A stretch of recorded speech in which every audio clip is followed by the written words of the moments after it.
Hello candidates, I am going to dictate you a passage from Progressive magazine. So please get ready for the dictation.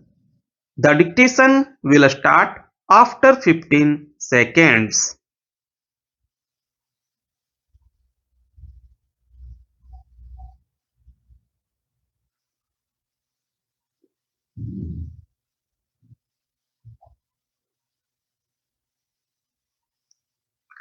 On behalf of the respondent, it was urged that the check was given for repayment of the aforementioned loan amount of rupees 30 crore, for which the accused company agreed to repay the principal amount in two installments, with first installment of rupees 10 crore payable on 31st March 2015 and the second installment of rupees 20 crore.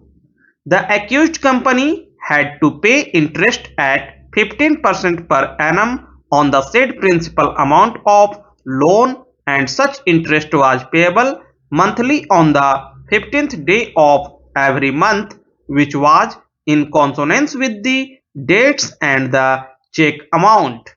It was urged that the accused company, along with the appellant, deliberately and with the malified intention, gave the check to defraud the respondent, to take loan from it, and subsequently to usurp the loan amount, and hence had closed the bank account. The appellant, being the signatory, was directly liable along with the accused company. The appellant was actively involved in the day-to-day affairs of the company, as can be inferred from the aforementioned loan agreement signed by him as well. We may note that some of the SLPs being withdrawn. In respect of the SLPs in question, the interim order was made absolute, with the direction for urgent listing as criminal proceedings had been stayed. Learned counsel for the parties stated that they will file short synopsis not running into more than 3 pages each, and will not take more than 15 to 20 minutes each for their respective submissions. On the basis of the aforesaid, we heard the arguments when we granted leave and reserved the judgment. The appellant had submitted the synopsis in advance. The respondent, however, despite assuring that they would submit the synopsis, has not cared to do so, and we have gone on the basis of the record. This position is prevalent right, and we do not consider it appropriate to wait anymore.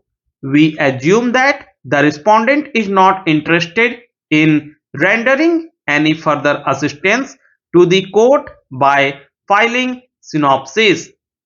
Fortunately for them, for the reasons to be recorded hereinafter, they have not really suffered the consequences thereof. The issue whether the respondent is a secured financial creditor or an unsecured financial creditor within the meaning of the said code is not something we can deal with the proceedings under the said code or any appeal preferred therefrom. The only issue with which we are concerned with is whether during the pendency of the proceedings under the said code, which have been admitted, the present proceedings under the NI Act can continue simultaneously or not. We have no hesitation in coming to the conclusion that the scope of nature of proceedings under the two acts and quite different, and would not in each other. In fact, a bare reading of section 14 of the IBC would make it clear that the nature of proceedings which have to be kept in abeyance do not include criminal proceedings, which is the nature of proceedings under section 138 of the NI Act. We are unable to appreciate the plea of the learned counsel for the appellant that because section 138 of the NI Act proceedings arise from a default in financial debt, the proceedings under section 138 should be taken as akin to civil proceedings rather than criminal proceedings. We cannot lose sight of the fact that section 138 of the NI Act are not recovery proceedings. They are penal in character. A person may face imprisonment or fine or both under section 138 of the NI Act.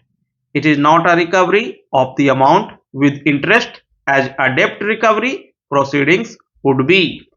They are not akin to suit proceedings. It cannot be said that the process under the IBC, whether under section 31 or section 38 to 41, which can extinguish the debt, would ipso facto apply to the extinguishment of the criminal proceedings. No doubt, in terms of the scheme under the IBC, there are sacrifices to be made by parties to settle the debts, the company being liquidated or revitalized. The appellant before us has been roped in as a signatory of the check as well as the promoter and managing director of the accused company which availed of the loan. The loan agreement was also signed by him on behalf of the company. What the appellant seeks is escape out of criminal liability, having defaulted in payment of the amount at a very early stage of the loan. In fact, the loan account itself was closed. So much for the bona fides of the appellant. We are unable to accept the plea that if proceedings against the company come to an end, then the appellant as the managing director cannot be proceeded against. We are unable to accept the plea that section 138 of the NI Act proceedings are primarily compensatory in nature and that the punitive element is incorporated only at enforcing the compensatory proceedings.